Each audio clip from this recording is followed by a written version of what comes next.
queiram, por gentileza, ocupar os seus lugares. Não se esqueçam de retirar os fones para a tradução simultânea.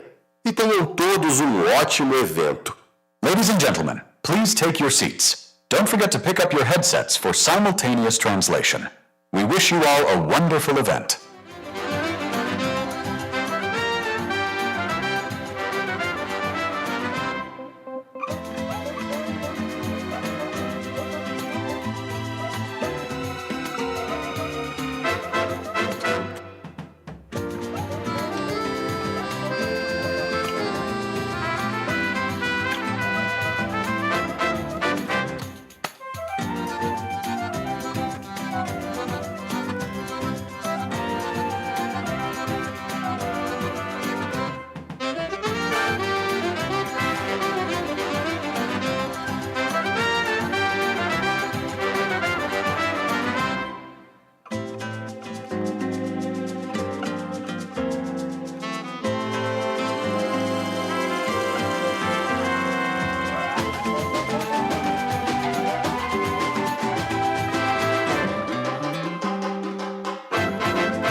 Então, Felipe, você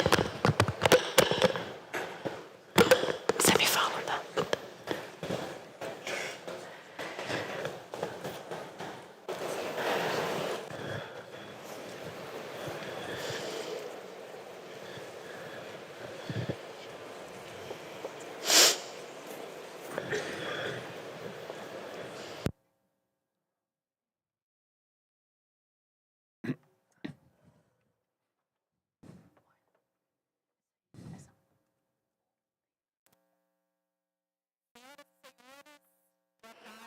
Señoras y señores, buenas tardes. Sean bienvenidos. Aquí los que están aquí presentes en este parque maravilloso, celebrando y estando con nosotros en una sesión más del Foro Social Mundial de Economía Circular 2025. También les doy las bienvenidas a los que están en línea, en YouTube, o que los vean después. Es un gran placer tenerlos aquí.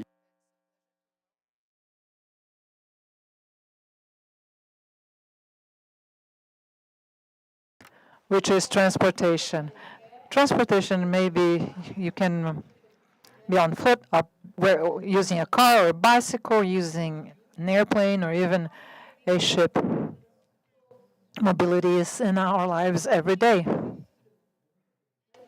From the initial records of the existence of human beings, we've always tried to find things that were not close to us. So human beings have always migrated to find family members or friends. We traveled to try to find a cure. We traveled to find food, or just for curiosity, to find out what was beyond the horizon. So is there another ocean there? Is there another continent? We've always used transportation. But to make transportation feasible, we know that there is a huge value chain behind, from cradle to tomb, from the well to the wheel, or from the well to tomb. So in every means of transportation. So we are here today to discuss this very essential activity in our life and how to make it more circular, how to decarbonize it, how to create more jobs, how to increase income, and how it can help us meet the NDC goals in each country so that we can become more circular and less dependent on natural resources and more efficient. So how can we do that? So this panel is on circular innovations for the global mobility.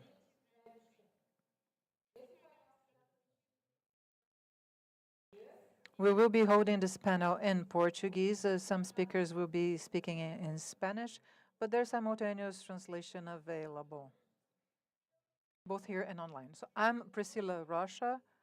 I'm Director of the Sustainable Development Department at Fiesp and Global Sustainability and ESG Head for Volkswagen Trucks and Buses. So I work in transportation, and it's an honor for me to be here with the panel members that will be sharing great content with us. We will have a great discussion in this 1-hour session.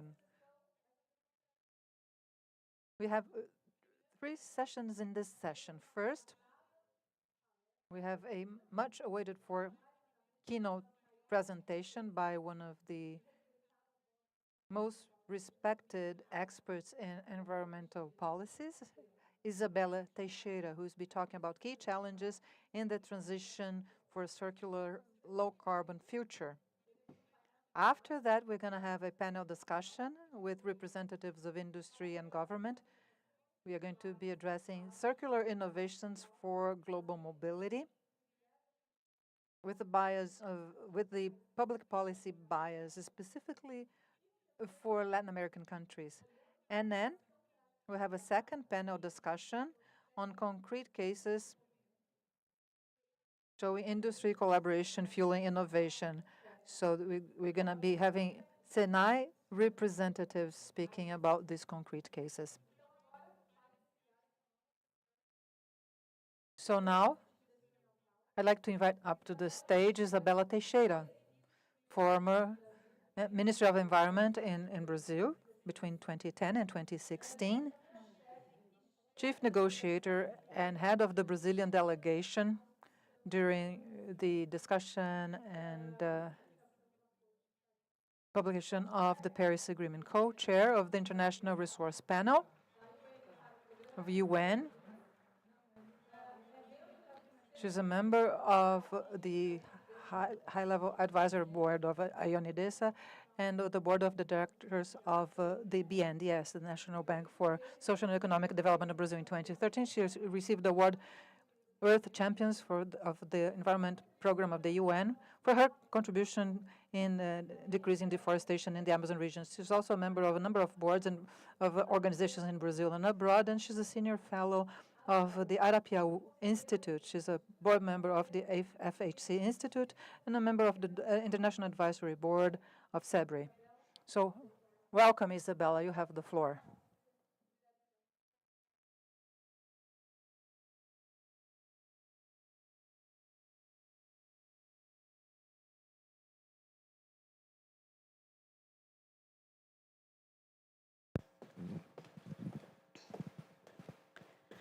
Alô, boa tarde a todos. Good afternoon, everyone. During the introductions, it's great when you get older, you can talk about whatever you want. This is such a broad topic I've been to speak about, but I'll be speaking from the strategic point of view and the way I see the issue of the climate discussion today and the mobility challenges and the development and economic growth challenges as well. So let me know when I'm running out of time, because I love to talk. So it's very easy for me to just go over my time. So just tell me when I'm running out of time, please.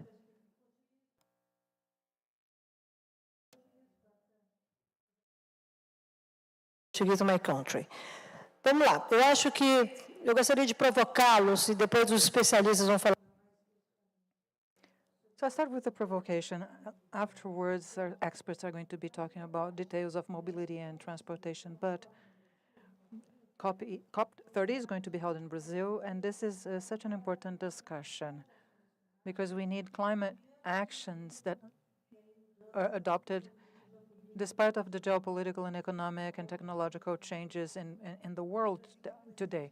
So Brazil is going to host a COP in the multilateral system. It's a strategic COP because of the 10 years of the Paris Agreement, but also according to the president of COP or guidelines who's going to be speaking in this event, we need to discuss the deployment of climate solutions and not necessarily negotiate. So particularly, I think that there's a certain exhaustion all over the world when we talk about negotiation. People are exposed to climate vulnerability, climate risk, and people just want to move the needle and talk about solutions. And that has an immediate impact on 3 different dimensions that I'd like to address. And this is also a foundation for our conversation to us. And the world is changing. The international world order is changing. And it's the governments and countries that are writing these changes and not the private sector, not society. So there's a change in the international political order. There's a change in the international cooperation system. There's a change in the reorganization of geopolitics and power relationships. In the past 35 years, I've been part of this international debate, and you see that those who own the narratives will have political and economic power. And in this changing world where climate issues are disruptive, we need to have to have control over narratives.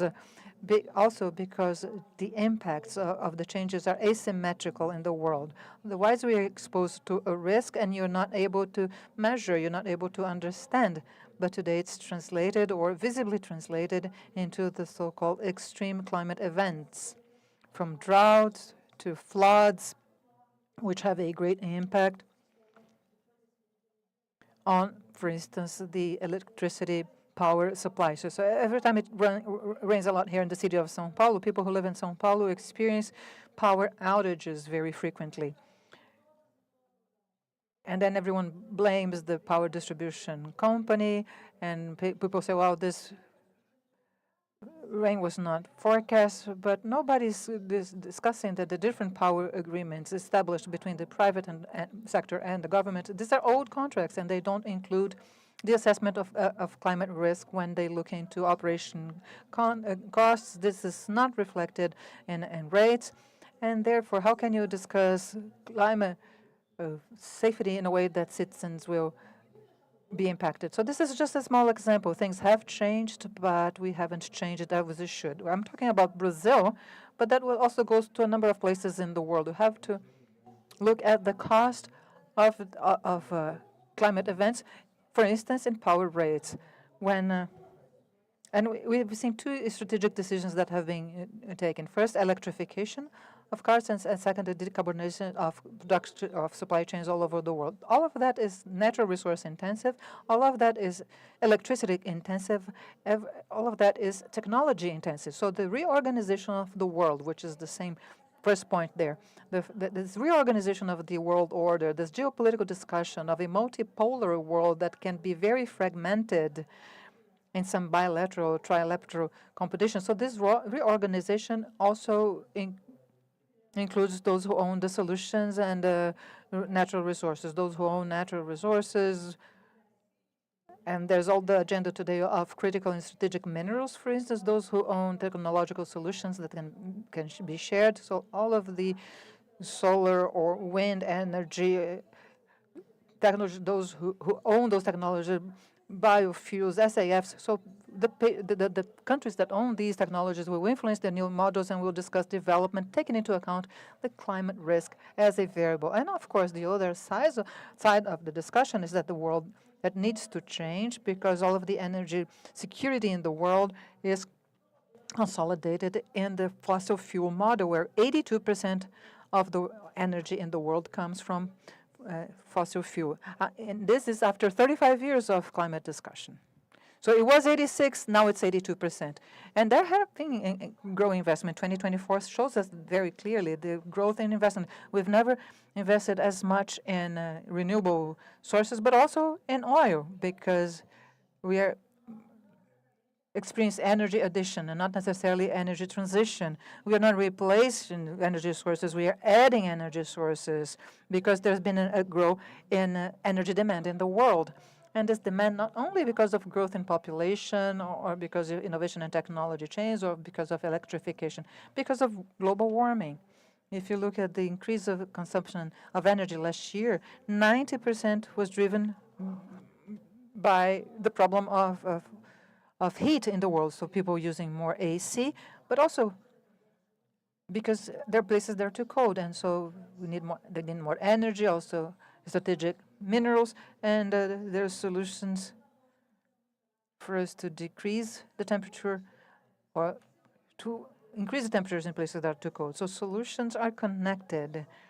They're no longer isolated. If you look for solutions for climate issues, you need to understand local needs, you need to understand what you depend energy for, how much you need to change things, and in your relationship with the private sector, you need more efficiency. So in this relationship between government and private sector, so you need good regulations.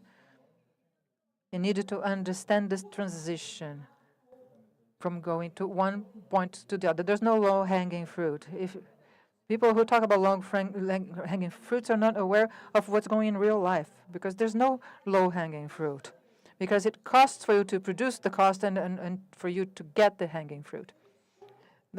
The fruit only drops down on Newton's head. So because you need capacity in supply chains for exports, the consumer market. So I ask you, who's the villain in this story? Is it those who produce fossil fuels or those who use fossil fuels? Who is the villain? Who buys it? Do you buy fossil fuels?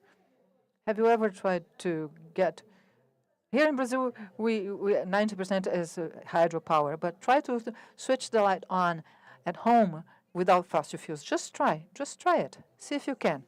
So you need to understand real situation so that the solutions will be adopted gradually and will become solutions and not just as demos. And then there's the point of scale.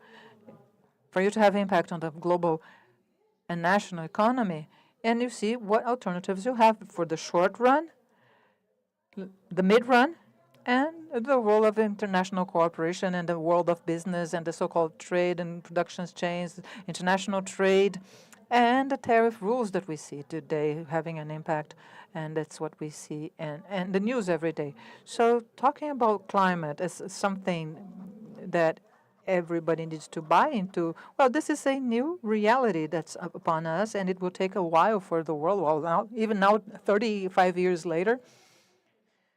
So this is going to be the. I used to be young. I'm still young at heart, but my generation negotiated the future, and now 35 years today, it's here today, more than 1.5 degrees C. And the problem of deforestation is still there in the Amazon region. What is the commitment of Brazilian society to prevent deforestation or avoid it? How do you eradicate hunger in Brazil? Now hunger is back. How is it that you eradicate extreme poverty and it's back? So what is our commitment in Brazil of avoiding this backlash? So this shows us how big the challenge is. And more than just having examples, you have to work with people and learn about them, because transformation, decarbonization of the Brazilian economy will drive the development of Brazil in a very positive way. So then we are here to discuss circularity. I also have a provocation here, because circular economy is about recycling. Oh, people talk a lot about recycling, but circularity is being efficient in using natural resources in the whole value chain. Brazil is one of the most important countries in the world in natural resources, so fresh water, raw materials, and everything, soil. This is all part of the equation. So the decarbonization solutions demand synergies between different public policies and synergies between production chains. So you might be abundant in strategic or critical minerals in your country, but you need public policies for licensing and certification, competitiveness, investments in a timely manner. So you need to be pragmatic, because you might have a mine and you have all there in your mind, oh yes, and here in Brazil we're very abundant in a number of natural resources, but then it takes you 15 years to have a license. So there's no business that can withstand that. And therefore, the private sector needs to be aligned with its ambitions so as to have a more efficient relationship with the government. Don't wait the government to come up with all the solutions. The government needs to have an efficient relationship with the society and be co-responsible for solutions. There's no miracle. There is joint work. We say that Jesus Christ is from Rio de Janeiro. We say that God is Brazilian. But let's say that Jesus Christ is still from Rio de Janeiro. But irrespective of that, we need to work hard. There's no miracles. And the business people in Brazil need to move out of their comfort zone. We do export. We are one of the major food exporters, and there's a demand for food security in Brazil that involves Brazil. So what are the new equations that we need in Brazil in terms of soil use, about deforestation, about innovation, technology, use of biomethane, the whole transportation chain, which is associated to Brazilian agriculture? So on one hand, there's energy transition, considering strategic minerals, critical minerals, and what comes also from the land. We need to be bold and drive this discussion about land transition in the world, not only about energy transition, because the global south countries can supply solutions and don't need to be exposed to new economic extractivism or new colonialism in the negotiations. The international relationships need to change. For that, we need to develop relationships based on trust, innovative strategies, sustainable business models, and we need to understand that transformation is gradual, because there are people who have been in the game for 40 years. Either they're going to be losers, or you're going to give these people conditions for them to go on producing wealth in their countries. And the challenge of the climate issue, which I bring to you today, is a challenge that we need to be together and looking at the problem and coming up with solutions. One of the main challenges I see in Latin America and South America, where you find so many natural resources, but we need a new vision in terms of nature politics that go hand in hand with climate politics. And I'm talking about politics and negotiation, political agreements, interests that will be discussed, and compromises, so that you won't promote the global economy collapse, which is the case of energy security. Energy security, there's the progressive replacement of sources so that you can decarbonize the economy, but at the same time making sure that there is dependable supply of energy. Otherwise, the world stops, because even with COVID, we were not able to develop a new international world order. So the discussion today is of a different scale. If COP30, back to what I was saying early on, is a conference that includes the traditional negotiations of climate conferences, therefore the countries will be there negotiating. There's going to be the Bonn conference, and then there will be things that we will find solutions. The president of the COP thinks that we're going to have more oil negotiations in Brazil, and we will be able to focus to the action agenda, which is a priority for Brazil. Actually, the agenda for the non-state actors, actually. So the climate governance that's been designed in the world of the Climate Convention Secretariat of the UN is a governance that is been designed to deal with countries. We need to change that governance or improve it so that it will also include the challenge of deployment in other sectors. The private sector, society need to be co-responsible for the decarbonization process or to speed this process up. So this is another challenge we're faced with. So you see how complex change is in this world. 10 years after the Paris Agreement, all of the geopolitical conditions in the world that led to the Paris Agreement are no longer there, no longer the same conditions. For instance, the Paris Agreement itself was strategically driven so that the United States would go back to one of the leading teams for reduction and mitigation, with President Obama playing a very important role, an important leadership in building solutions. The geopolitical situation today is completely different. That doesn't mean to say that the American society and the American companies and the American economy, that they are not taking into account climate risks. So we need to understand the changes in the world today, and therefore we need to be very pragmatic and discuss climate solution in this context of transition and transformation. We need to question, of course.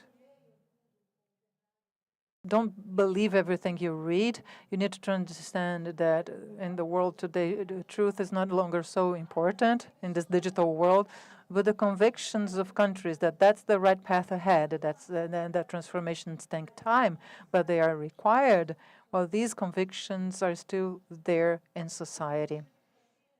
And also they're supported by science. And also because of that, we see new business models, when you investment return rates, and that's the language of world economy. And then if you have higher income, it's easier for you to fight inequity. And then you need to be pragmatic and realistic when we discuss about the path ahead. Is it good to have electric buses in São Paulo? Yes, it is. But what's the cost of that? Who's subsidizing that? How much does that cost? Where is the money coming from? Or is that just investments, and 10 years down the road, we're going to have much higher returns because we are spending less with healthcare? So solutions are connected, and decision-making needs to be connected. You need to understand that. It doesn't mean to say that a country such as Brazil don't have solutions. We do have solutions for SAF, biofuels, electrification, biomethane. There are solutions here that will help Brazil become a fairer country, a more decarbonized country in mobility, but also a company that can extend solidarity to the world. And this is a characteristic that I'd like to conclude my presentation with. Brazil has been in peace with its neighbors for more than 160 years. Peace. We've been living in peace. Last year I was in Ukraine at this time of the year, so I know what I'm talking about. So there's peace in Brazil. Of course, there's problems here, but there are many solutions as well. The society in Brazil expresses solidarity. We say that Brazilians are sun-tanned people that are willing to help the world. So let's talk about solutions, understanding the complexity of the problem. And we know that it's not easy to change the world, but we need to have this, to be brave and bold, otherwise the world won't change. And Brazil is one of the countries that can indeed offer solutions for the coming 5 years. So let's be bold and talk about the future today. Let's move away from the past and let's be bold. Irrespective of our political positioning, the road to electrification and decarbonization are paths that promise a country that will be less vulnerable and more developed in the future, and I hope a more fair country as well. Let's not live with the privilege of ignorance. I don't know if you were in the opening session today and you saw the wealth of this company and this building that's been designed by this wonderful architect that's offered us that vision that he conceived in the 1950s, Oscar Niemeyer. So we want a better future. So this is no delirium. This is not that we to talk about just problems, because we can come up with great solutions. This is a great society. We value democracy and we value diversity. So solutions need to be diverse. There's no polarization and manichaeism. Just believe that you can change, even if it's just a little bit. Change. It's good to change. It's good for you. And believe that this can be a better country and this can be a better world. And we are here to make a difference. So welcome to Brazil. And stop bad-mouthing Brazil, work with Brazil, and I wait for you in the future. Thank you very much.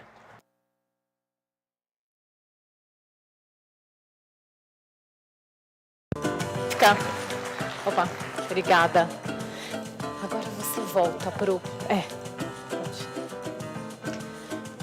Obrigada, Isabela. Thank you, Isabella. Wow.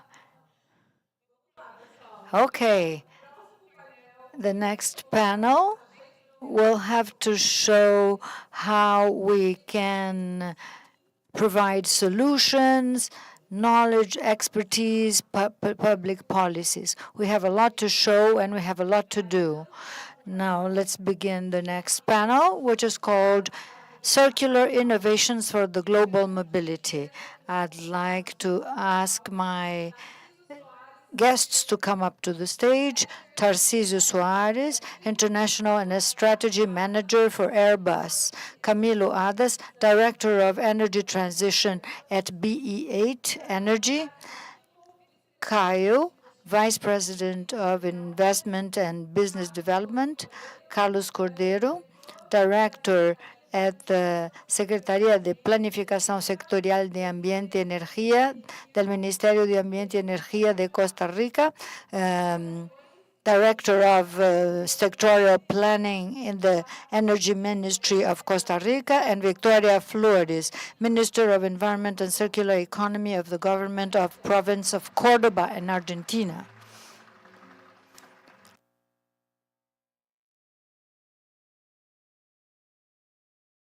Cronometrar aqui, porque a conversa vai ser muito boa.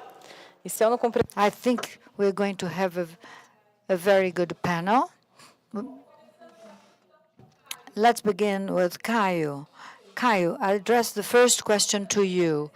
Given the rising demand for low-carbon fuels and global transportation, how can biofuels of the Global South can provide viable or feasible models adapted to local realities?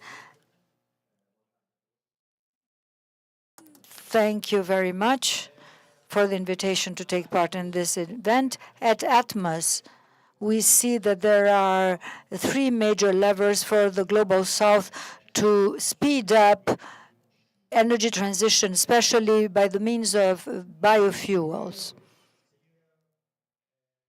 The first lever is the capacity to provide low-cost fuels, and we should foster these low-cost initiatives, because at the end of the day, adopting any energy fuel, renewable fuel, is related to price. There is no point in thinking that very good solutions from the environmental and sustainability standpoint will be adopted. They won't if they are expensive. Economic competitiveness is of the essence, and we can greatly reduce costs in fuels. The Brazilian ethanol example is the best global example. Now, the carbon prices are negative. If you fill up your tank in many states in Brazil, if you use ethanol, it will be less expensive than gas. So you will pay less and you will issue less carbon, emit less carbon. So cost is one of the first levers and maybe the most important to foster the adoption of biofuels. Secondly, we should also foster sustainable practices when producing biofuels. We still have a lot of room for improvement. There's a lot we could do in the production of biofuels.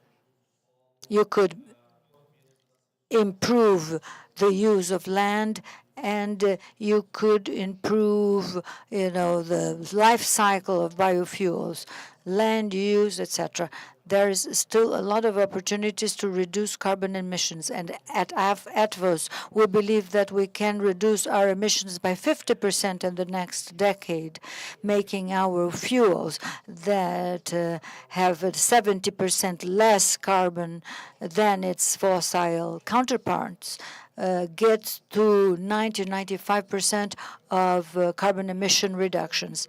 Adopting things just like the biomethane, we are going to produce biomethane with waste, and we'll be able to reduce you can reduce diesel and use biomethane. We can use biofertilizers, bioinputs, many of them arising from waste and residues. So circularity is at the core of this strategy. At the end of the day, we're talking about maximizing the use of waste to minimize carbon emissions at our own production. And thirdly, we should increase the supply of biofuels. There are many opportunities to better use waste, thinking of circularity, and supplying more biofuels. For instance, bioethanol for aircraft fuel, for biofertilizers, E2G from waste, bioplastics, also from biomass waste, from sugarcane or any other crop. So we see that there are several opportunities to expand our low-carbon product portfolio and sustainable fuels. That will increase the value we're able to extract from land use and reduce carbon emissions. Perfect, Caio. I think the classical example of circular economy from the design from the growing of sugarcane, land use, production processes, getting to the final product, and then the use of the waste that also has economic value. This is a classical example of circular economy. Excellent. Now let's change gears slightly. Well, the bioenergy sector or industry has solutions for all means of transportation, but let's change modes of transportation. Camilo, how sea shipping could adopt energy transition strategies, not only to reduce emissions, but also to structure a truly circular chain or supply chain using sustainable resources. Recently, there is an agreement about goals for zero net emissions. How shall we get there? And what about sustainable materials as well? Thank you, Priscilla. I think the example of this sea transportation is very wide, is very broad, and very few people are aware of it. Since the early stages of human civilization, the main mode of transportation were ships, by ships. Today, the UN agency looking after that is the International Maritime Organization, IMO, headquartered in London, and it has 176 member states. So it's a group that has been getting together for a long time, and before aviation, of course, because sea shipping has been there for a long time. Priscilla started talking about the importance of bringing goods and moving people, bringing food, industrial equipment, bringing products from China, taking soya to Asia, but nothing happens only by ship. You have to use trucks, lorries, trains. So this complete chain at the IMO is being studied attentively, and I was there with the Brazilian delegation to talk about taxes that are going to finance a fund for energy transition. The moment they start to calculate that, it will be done in 27 and 28, that will have an impact throughout the chain. So there is no point in thinking that you'll be able to export ore without paying taxes, because if you export with the CO2 emissions, there will be an overtax, and there is no point in thinking that you bring equipment from anywhere in the world, because you'll have an overtax. And decarbonization will have to use biofuels, and I think Brazil can contribute in all modes of transportation. Trucks, trains, and ships use diesel. We could replace them. We think that biofuels will be part of the IMO program, but if we don't do the math properly, we'll pay for it. IMO took a long time to get organized, but it allowed time for many countries to say how they are going to do that. And here comes the circular economy. We still have the narrative that biofuels prevent the growing of food. We are heavily criticized, and there are many people who say that advanced fuels are the only solution for the energy transition. In ships, this is very clear, because the useful life of a ship is 15 and 20 years. And in order to invest in caps to replace ships, first, there is no clear definitive technology. We don't know what the technology will be to replace the propulsion method with new advanced fuel. And furthermore, it will take many years, and we'll have this renovation. So we'll have this quick transition. And so the debate about different land uses, or, the dearth of foodstuffs, we were able to make it clear through very good work about bioenergy with several academic articles showed that, producing biofuel ensures more food, be it through animal protein, with ethanol, biodiesel, and all inputs, or when you're growing food crops or using deteriorated land, you are leveraging circular economy. We could have another panel only on that, but I think I'll allow more time for our colleagues. Thank you so much for having an approach, for approaching so many aspects when we talk about decarbonization and biofuels. Now, bringing our biofuels technologies, other mechanical innovations in engines, etc., we can also join the energy transition, ensuring the attainment of the IMO goals. Now, let's go on to aircraft.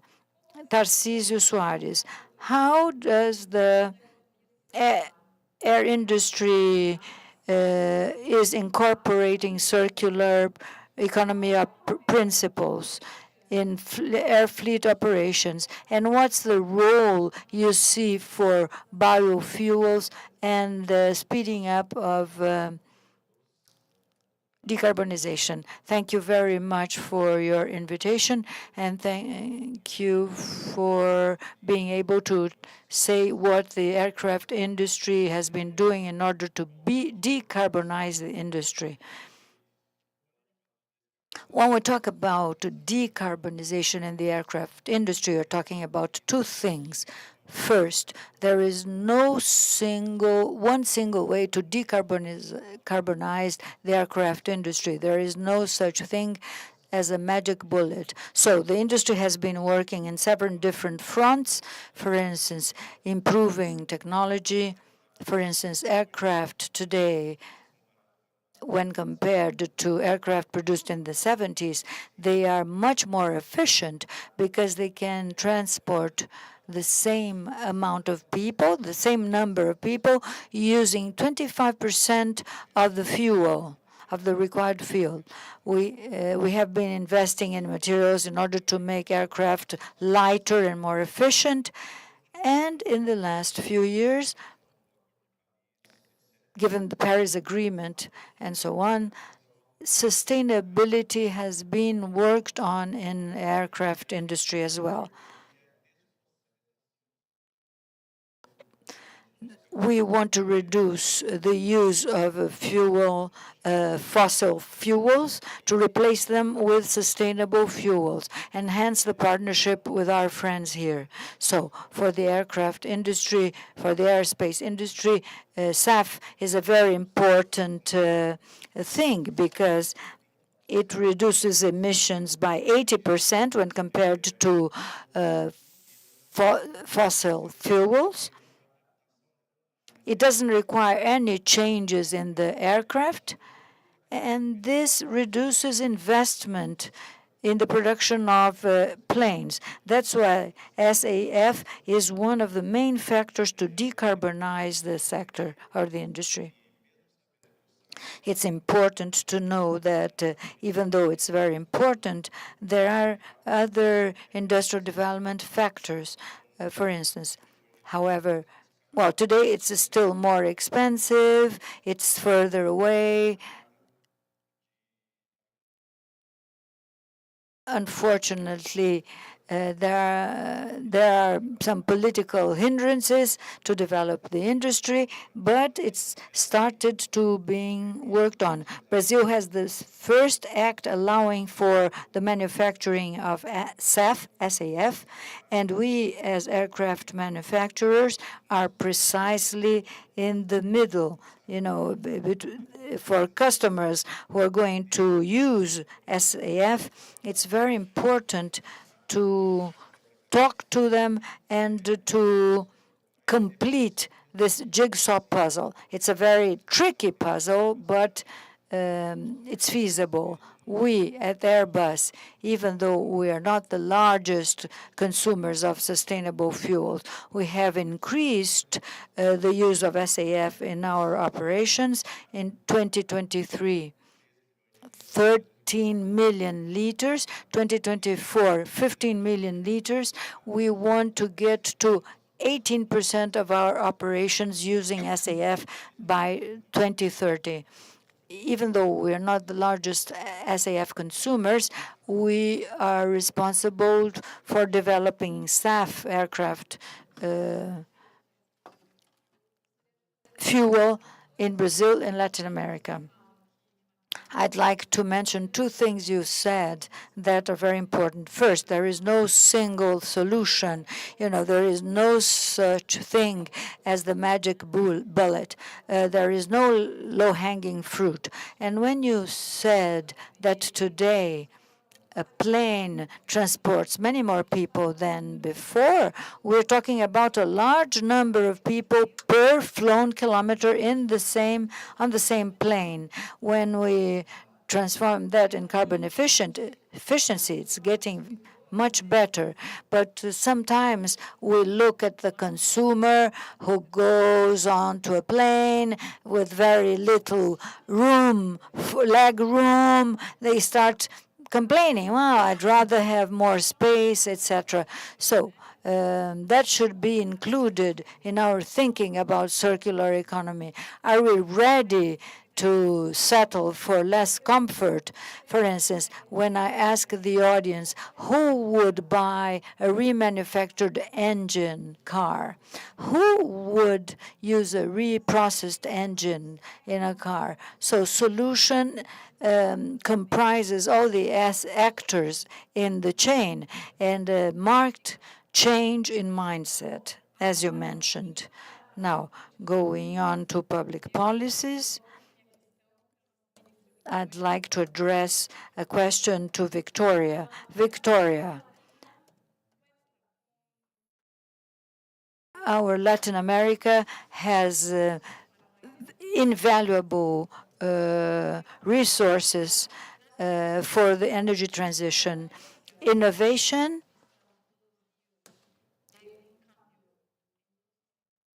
and urgency for change, or the impulse for change.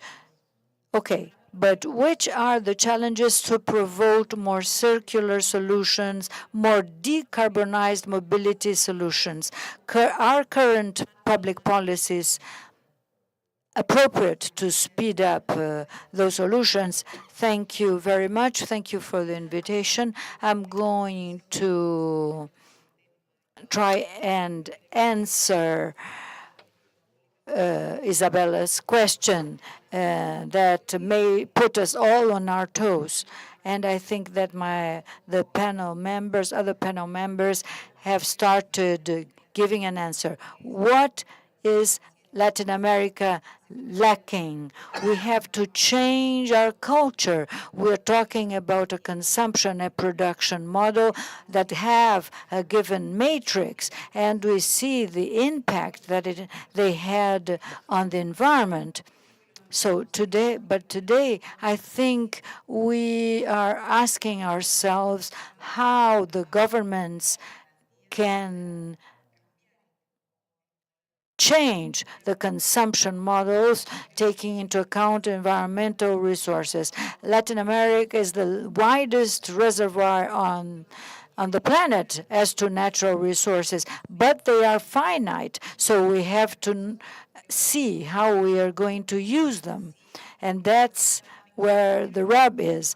As my colleague said, okay, we have biodiesel, biogas, reuse, circularity, as Isabella said, is not only to talk about recycling, but we should remember that natural resources are finite, and we have to keep on living on this planet. We are a component of this planet and this world. So in the case of Argentina, which is my home country, We don't have the same vision at federal level, but we have different visions at regional level. Our governor has a very similar take as Brazil does. And how are we going to coordinate private and public partners? So how to set the ground for that? I think,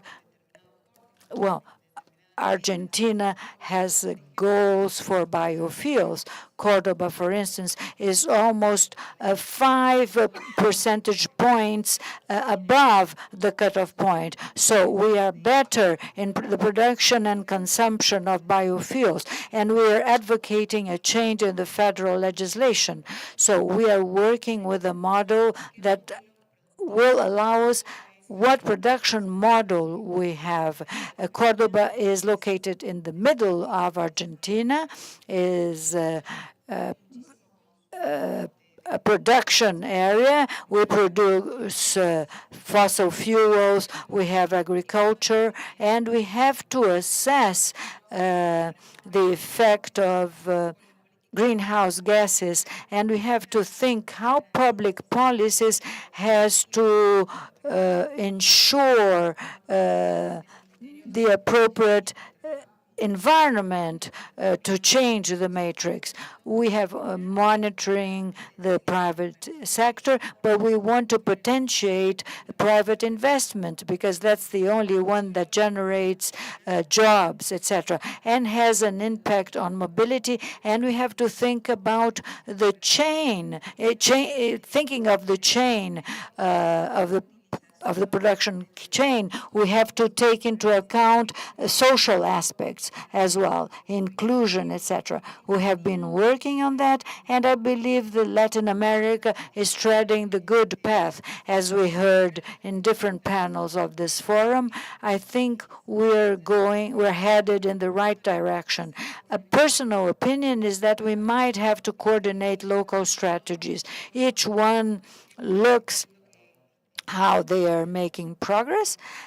But as Isabella said, we have to be convinced that environmental management comes from bottom up. So from local authorities, we have to develop frameworks. So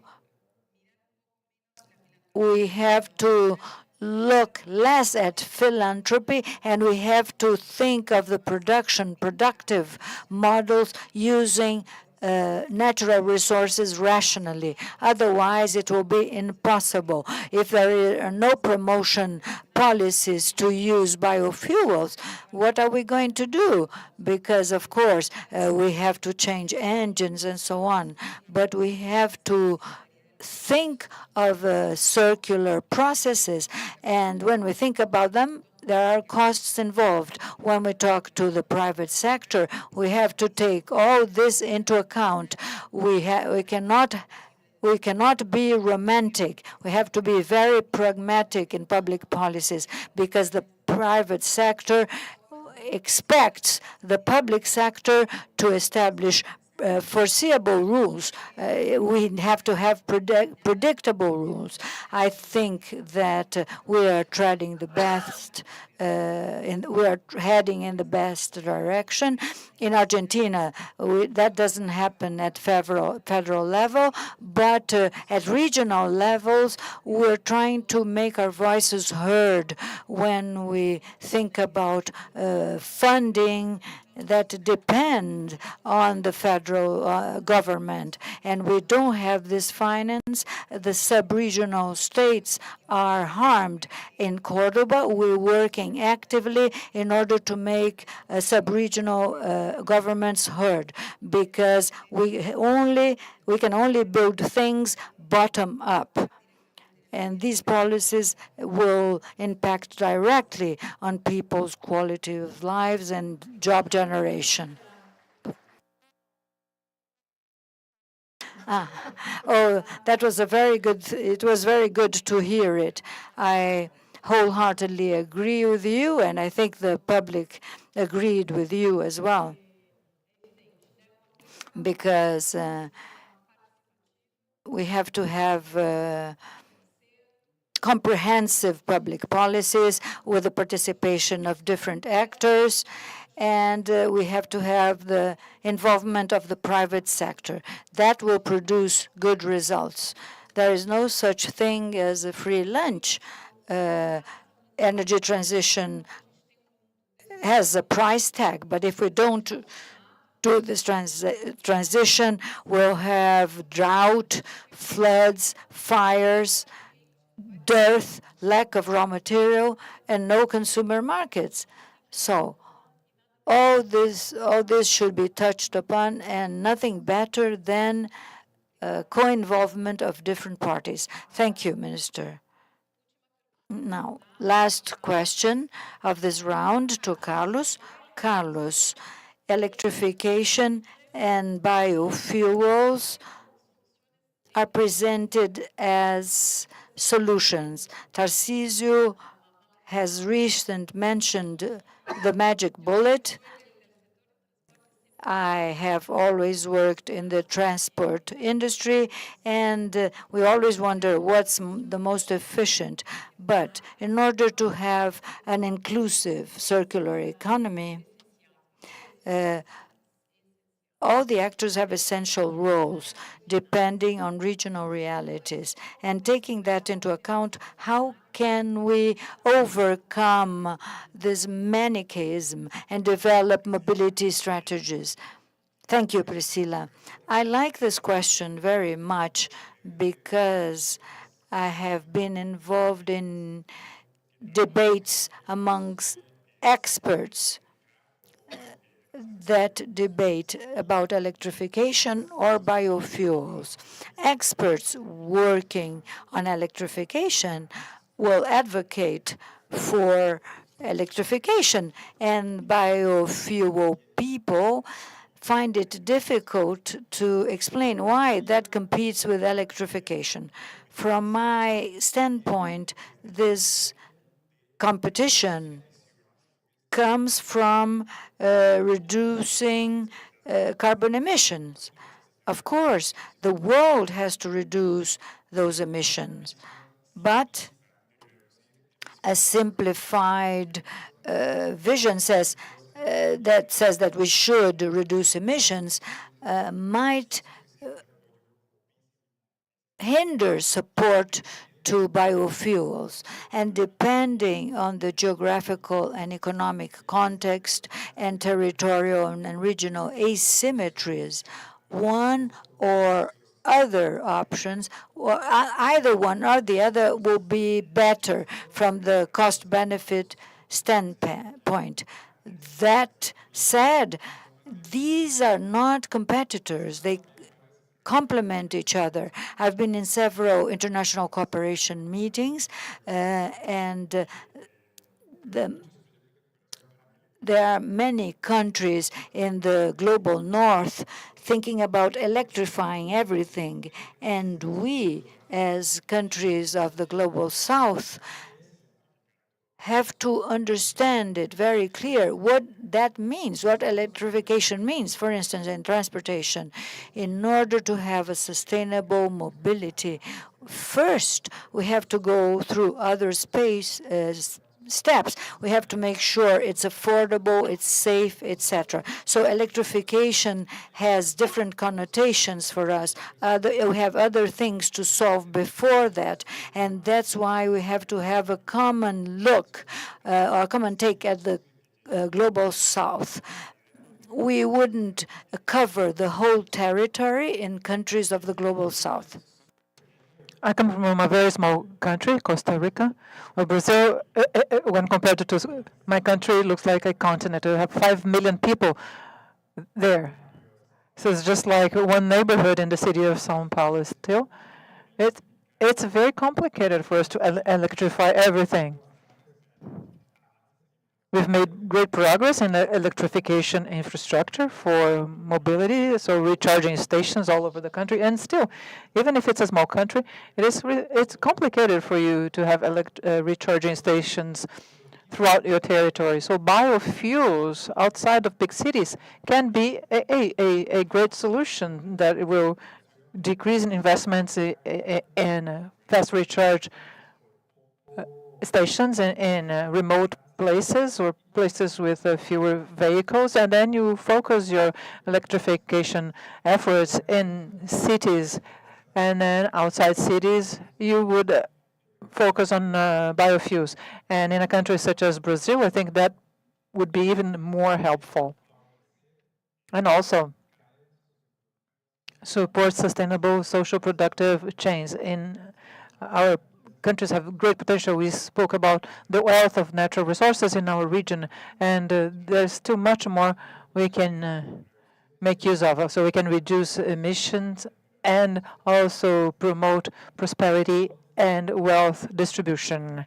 So where do you find usually the regions with the poorest economic indices in our countries? It's precisely in remote areas where you find, and where there are places where you have natural resources and agricultural wealth, which is also in remote places. So this combination of potentialities of fostering the use of biofuels in Costa Rica, for instance, there are examples of sugarcane and plants that are independent of the electricity supply network because they generate their own bioenergy, and that has a positive environmental impact and also social impact because they create jobs in places where we do need that.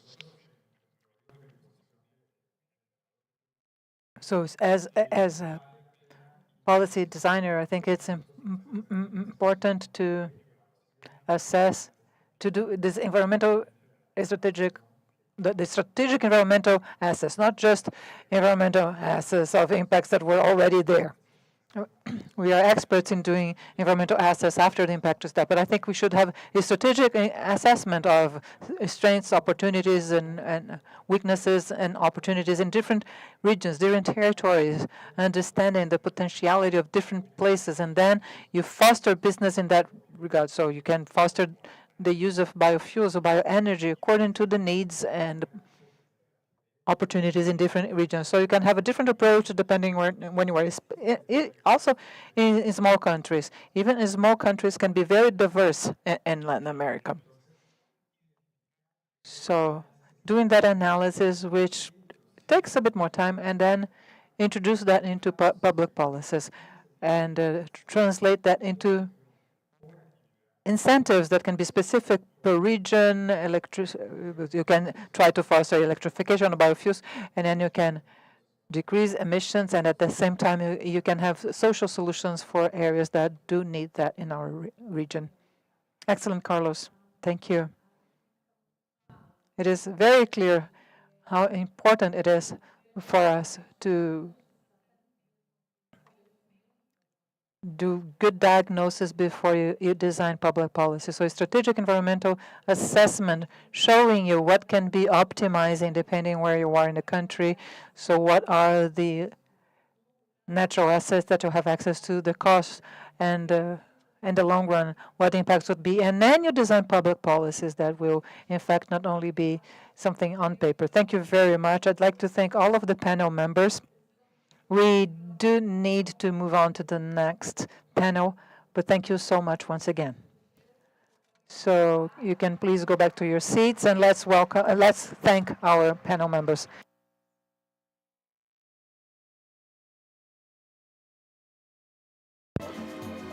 Muito obrigada.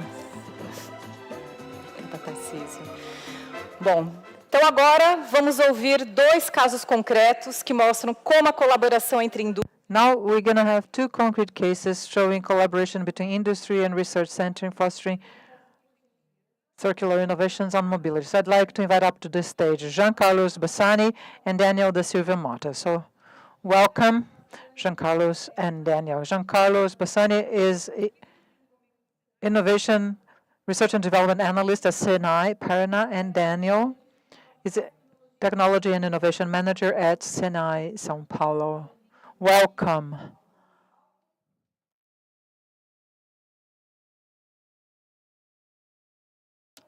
I'd like to ask Daniel a question. Daniel, could you share with us what Senai São Paulo is doing in terms of second-generation ethanol projects and how that advances a circular economy in mobility?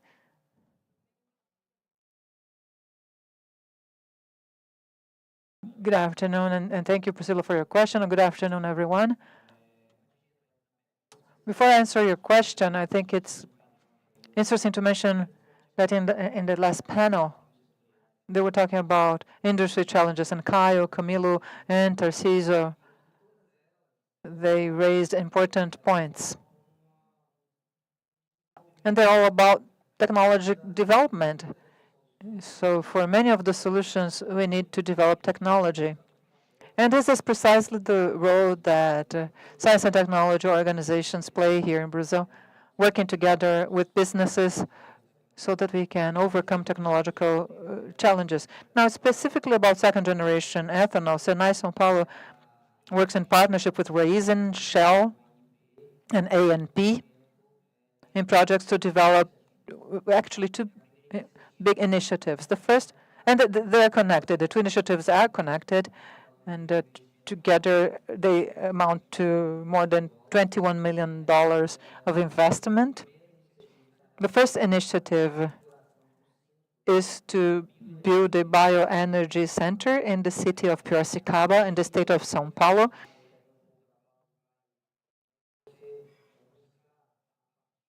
And the idea is to build laboratories and pilot plants where we can develop technologies and at the same time reduce costs. So this center is in a 2,500 square meters area. It's being built and it should start operations next year. And then there's the second initiative, which is the R&D projects for the development of second-generation ethanol. So there are challenges around biochemical processes, there are bioprocesses. We also work on materials. There are research lines for the development of new materials. And second-generation ethanol is obtained from sugarcane bagasse. And breaking down the fibers is a very aggressive process. And then you need to develop new materials for these plants, so new metals, elastomers, and a number of materials that we need in processes like that. Also, there are challenges around costs, cost effectiveness.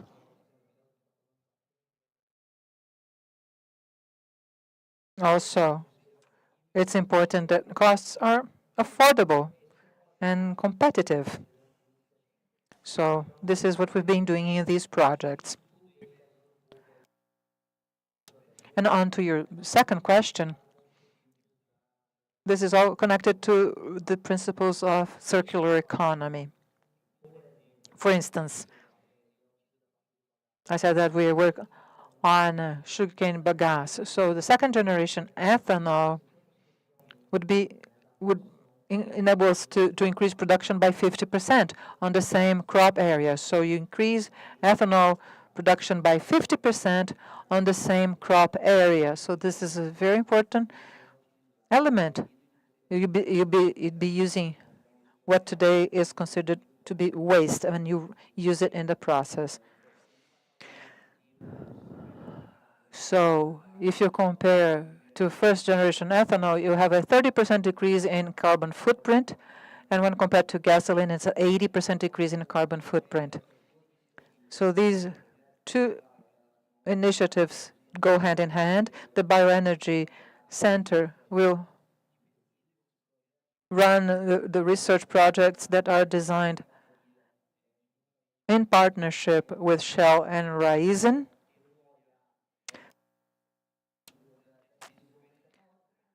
So we develop technologies that can be adopted commercially. So that's our goal in the projects, to become more technological mature so the technologies can be used commercially. And that's a project is just one example. Senai is always amazing, so always developing technology, knowledge, and also it's an important training center because a project like that is a gateway to new skills. We speak about green skilling, so the new skills that are required for us to do this transition, and that also can increase people's employability. So Senai is here once again showing us alternatives on this agenda and coming up with concrete solutions. I'm looking forward to being able to fill up the tank of my car with your second generation ethanol. Jean, I have a question to ask you. How is it that the Electrochemical Innovations Institute is leading the project for lithium-ion batteries in Brazil, and how is that contributing to circularity and sustainability and the mobility value chain? Good afternoon, everyone, and thank you for having me. It's a pleasure to be here to talk about this topic. The Senai Innovation Institute has 27 sites in Brazil. I work in the state of Paraná, and we work in electrochemistry, and there we work with smart biosensors, smart materials, and smart energy as well. Always trying to reduce the environmental footprint of products and working in partnership with the private sector. Most of our projects try to increase the technological maturity of products. And in terms of smart energy specifically, we've been developing research projects for lithium-ion batteries from their manufacturing to their recycling. We have had recycling projects with the different businesses here in Brazil. We now have a structuring project. It's the first structuring project in Brazil. We are working together with Senai, DN, and Ambra-P. We have a 68 million grant to create this infrastructure of manufacturing batteries in Brazil. So trying to leverage the maturity of the projects, get into TLR7. So we'll be able to make 3 megawatt year of batteries here in Brazil. The plant is going to be built in Curitiba. So this project is slightly different when compared to, for instance, to what we do to foster Brazilian industry. We are going to be producing different types of cells, cylinder cells, for instance, so batteries that can be used by vehicles or scooters and other smaller vehicles, low-speed vehicles. Also looking at NMC and MFP chemistry, which includes, for instance, what Isabella was mentioning before. We included chains into our production chains. With LFP, we have a very clear example as the active material chemistry of the battery. It's lithium iron phosphate, and in Brazil, there's lots of agricultural iron phosphate waste, and this is the raw materials that we can use to resynthesize this material and use it. So it's that circular economy in our project. So in addition to the technological progress that we can drive with this project, we can also foster the use of this type of waste in Brazil. All of the equipment is being imported from China initially, because there's a level of technological dependency, and we have a robust team of researchers, including mechanical engineers, electrical engineers, electricians, and people who are developing studies so that we can develop Brazilian know-how and share that with the industry. There are 27 companies working in these projects and the institute itself, and we will share whatever knowledge we develop with these companies so that later on we can have greater technological maturity in Brazil. And that is something that will drive the whole circularity chain in Brazil. So this is what I wanted to share with you. And feel free to get in touch with me in case you want more information. This is a very interesting theme. And do get in touch in case you have more questions. Thank you, Jean. Yes, Jean, when you talk about that, it sounds so simple and easy. 100% of batteries are imported from China because there's still no scale in Brazil for what you're developing, which would be so important for many car makers, including my own. So we're counting on you because there's no single solution. Depends on where you are, to the kind of energy you have access to. And I firmly believe in that kind of project because Latin America is the region in the world where we most find lithium, for instance. It sounds contradictory because at the end of the day, we are importing batteries from China. But in Latin America, there is abundant lithium that can be used sustainably and it can help us decarbonize the economy and make it more circular. Because the operation of vehicles would use fewer materials, vehicles that need less maintenance. So in combination with other technologies, we can make progress together. Thank you very much, Jean. And thank you once again, Daniel and Jean. So with that,